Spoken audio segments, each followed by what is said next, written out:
Welcome to the coastal dunes of Orange County, California. Here on the sands, the soil is quite poor in nutrients, but that doesn't stop life from taking root. The tide laps up onto this landscape, rising and falling throughout the day in a diurnal cycle. Kelp is ripped from the seafloor, washing up onto the shore and becoming what we call wrack. This hive of nutrients feeds the beach's complex food web. For many creatures, this environment is a wonderful place to call home. Kelp flies, beach hoppers, and beetles skitter around looking for nutrients and a suitable place to lay their eggs. A California legless lizard may stop by for a bite. Beneath the waves, a Spanish shawl grazes on algae. Fluttering over the back dunes, an El Segundo blue butterfly searches for a crop of coast buckwheat.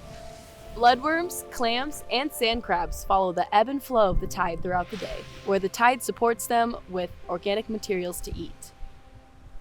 Above the ocean, a rich family of terns and pelicans fly predatorily, eager to snap at the sight of fish that wander too close to the surface.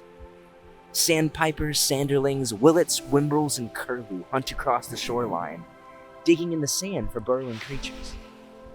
The black-bellied plover and semi-palmated plover make this land their home during the winter months. This diverse assortment of creatures eke out a humble existence, roosting and foraging across the coastal dunes in their own unique ways.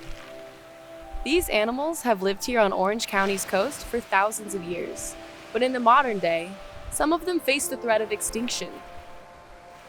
So it's up to us to protect them. My name's Johnny. And I'm Rebecca, We're volunteers with OC Habitats, and we're going to learn all about the endangered creatures that call this place home. and show you how you can help keep them safe in their natural environment. These videos feature an interview with Ross Griswold, a local experienced bird monitor for the California Department of Fish and Wildlife at Bolsa Chica Ecological Reserve. He'll give us some insights into these shorebirds and their conservation status. First up, meet the western snowy plover. Its scientific name is Charadrius nivosus nivosus. It is in the kingdom Animalia. Its phylum is Chordata, class Aves, order Charadriformes, members of this group collectively known as shorebirds. Its family is Charadridae, which includes plovers, dotterels, and lapwings.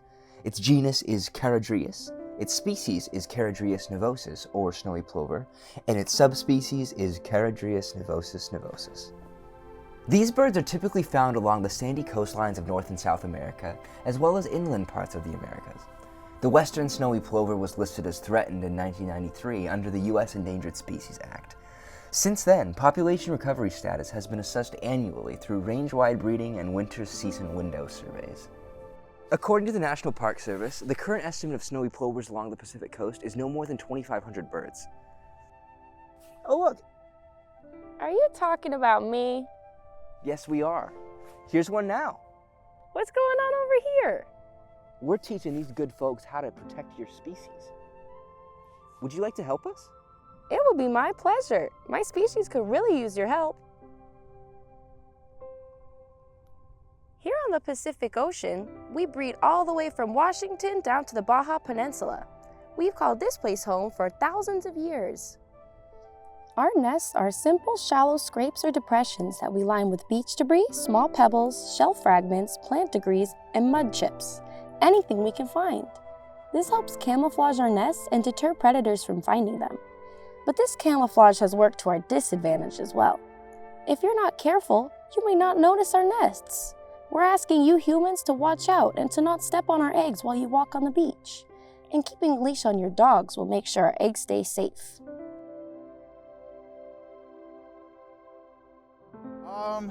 We usually have a worksheet we have, and you put when you start, when you finish, and usually you want to get other things along the way. You want to see crows, ravens, you want to see people harassing, people walking, people sitting, people surfing, people riding bikes, people fishing, and especially dogs. Dogs aren't allowed on state beaches. They're not allowed in the Bolsa Chica Reserve either. And so if they're out here even on leash or off leash, it doesn't matter. They're going to disturb the birds. They'll run at the group of birds to harass them. And sometimes they'll catch them, which is not a good thing. They're not really there to eat them or something, but it's a toy. Physical characteristics. Standing at a height of 5 to 7 inches tall, the western snowy plover is a small bird with long, darker grayish feet and legs, a short, dark bill, large eyes, a rounded head, and long, narrow wings that end in a sharp point. They are sand-colored above and white below, with a narrow, dark stripe on the forehead and a dark stripe behind the eyes. During breeding season, males usually have black markings on the head and breast, while on females, usually one or more of these markings are dark brown. During non-breeding season, it is practically impossible to tell males and females apart because the breeding marks disappear. One of the western snowy plover's most unique features are their large eyes, effective for spotting prey, predators, and of course, admiring that ocean view. We are a cathameral species, which means our activities happen during both day and night. We are non-migratory, moving short to medium distances within the state, but don't like to migrate too far. They stay here year-round. Some of them do. Some of them travel down to Mexico or so. How we can tell that is some of them are banded, and they put 2 bands on the left leg, their left leg, and 2 bands on their right leg, and you read it top from bottom, so you can tell on the left leg where it comes from, just by the combination of the bands. Like Bolsa Chica, when we used to band them, we would have yellow over a neutral, so it's YN. So every bird we ever hatched at Bolsa Chica has YN. So we can tell year by year by the color bands on the other leg. Mating and breeding. Unlike many bird species, this particular species is not monogamous but polyandrous. This means that female snowy plovers typically breed 2 to 3 times with different mates every breeding season. They may desert their mates after hatching, leaving the males to rear the chicks alone. The earliest nests on the California coast often occur during the first week of March, extending through September, with peak nesting occurring from mid-April through mid-August. Usually, the plovers lay 3 eggs that blend in remarkably well with their surroundings. Incubating their eggs lasts for approximately 28 days. During the daytime, it's the females who take their turn sitting on the eggs, while the males take over the responsibility at night. We like to return to the same breeding locations year after year. We've bred along this coast for longer than any of us remember. But these locations, as you've named them, include Bolsa Chica State Beach, Huntington State Beach, San Onofre State Beach, Bolsa Chica Ecological Reserve, Trestles Beach, and Camp Pendleton. The snowy plovers have critical habitat here in Orange County near the Santa Ana River and another near the Balboa Pier Wedge on Balboa Peninsula. The birds, I guess, are smarter than I thought. They put all these enclosures out here and they mostly nest inside them. And that's their safe zone. How they know that, I got no idea. I thought when they put it up it was crazy. You know, kind of like Field of Dreams. If you build it, they will come. We put the fencing up and they've been coming. So they feel safe somehow. Because if you walk through the fence and there's somebody on the nest, they'll get off the nest because they're afraid you're going to go after them. Snowy plovers communicate with a variety of sounds and songs.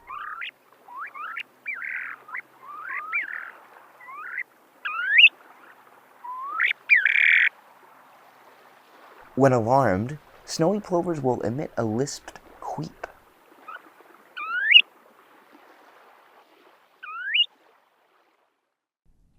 Predators and human impacts. Some of their natural predators include falcons and owls, coyotes, and raccoons. Predators like ravens, crows, red foxes, and even domestic dogs can harm the plovers.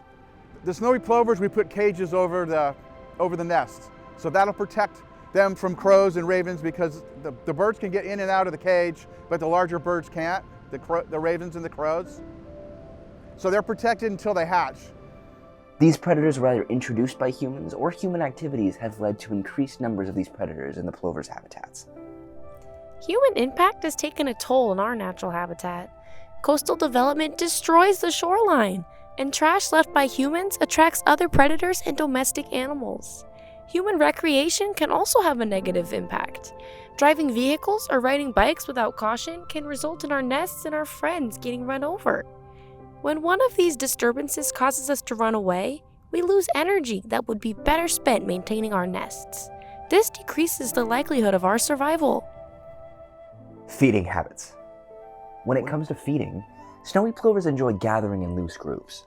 They search for food on the beach, particularly focusing on invertebrates in sandy areas and amongst kelp and seagrasses that have been washed ashore. We snowy plovers also have a knack for finding insects. We probe the sand and pluck insects from low-growing plants. But we have a clever tactic to catch kelp flies. When we come across a swarm of these flies on the beach, we plovers dash through the cloud with our mouths open, snapping at the insects and catching them in midair. The western snowy plovers are primarily visual foragers. To hunt for food, they also use a method called run, stop, peck. This means they run, stop, and peck at their surroundings to locate their next meal. Whether they're roosting, flying, or feeding, they tend to have some distance between themselves and others. They never share a small depression and occasionally even chase away other plovers or birds to maintain their personal space. We have a diverse diet that consists of various invertebrates such as insects and crustaceans. Some of our favorite prey includes young mole crabs, larvae of brine flies, beetles, flies, snails, clams, polychaete worms, and amphipods. Yummy! Nesting and chicks. The time when these birds build their nests stretches from the beginning of March until September, and the busiest period for nesting is usually from the middle of April to the middle of August. These birds prefer to make their nests in flat, open spaces with sandy or salty ground where there isn't much plant life or driftwood. To deter a possible threat from its nest, the snowy plover employs a clever tactic called the broken wing display, a common tactic among shorebird species. By pretending to have a wounded wing, the bird creates the illusion of vulnerability, capturing the predator's attention and directing it away from the nest. Western snowy plover chicks are precocial, meaning our babies are capable of feeding themselves within just 3 hours of hatching. Our adorable little hatchlings can be recognized by their large cotton ball-like appearance perched on toothpick-like legs. Plover fathers like myself remain by their baby's side for a period of 28 to 33 days, until our chicks are ready to take their first flight into the real world. Status. Organizations that contribute to their protections include California State Parks and Beaches, Sea and Sage Audubon Society, OC Habitats, and OC Coastkeeper. We western snowy plovers face challenges due to human activities, particularly because we prefer to nest on sandy beaches where human traffic has become usual. Coastal development, off-road vehicle use on beaches, and predation by animals like cats and dogs are some of the many threats we encounter. Also, the presence of invasive plants introduced by humans and the impact of climate change-induced sea level rise further diminish the nesting areas for us. On March 5, 1993, the Fish and Wildlife Service designated the Pacific Coast population of the western snowy plover as a threatened species. This gives them protection under the Endangered Species Act. In California, they are a species of special concern. Collaborators in monitoring the recovery of the snowy plover includes the San Diego Zoo, the U.S. Fish and Wildlife Service, California Department of Fish and Wildlife, Orange County and Los Angeles Audubon Societies, the U.S. Department of Agriculture Animal and Plant Health Inspection Service, Wildlife Innovations, and California State Parks and Beaches. Fortunately, there have been positive developments in the conservation of this species. Recent studies have revealed an increase in the overall population of western snowy plovers along the Pacific coast.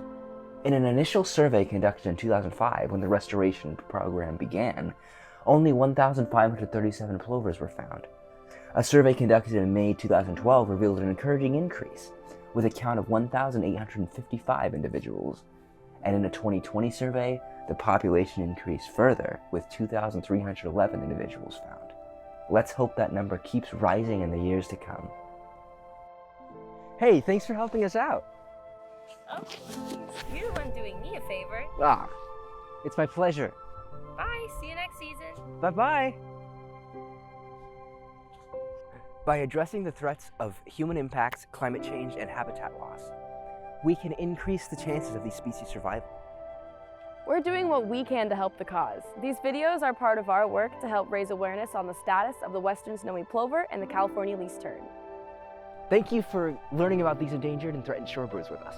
Make sure to check out OC Habitat's website for more information on the western snowy plover and the California least tern. And stay tuned to our website for more educational videos about Orange County's habitats and species.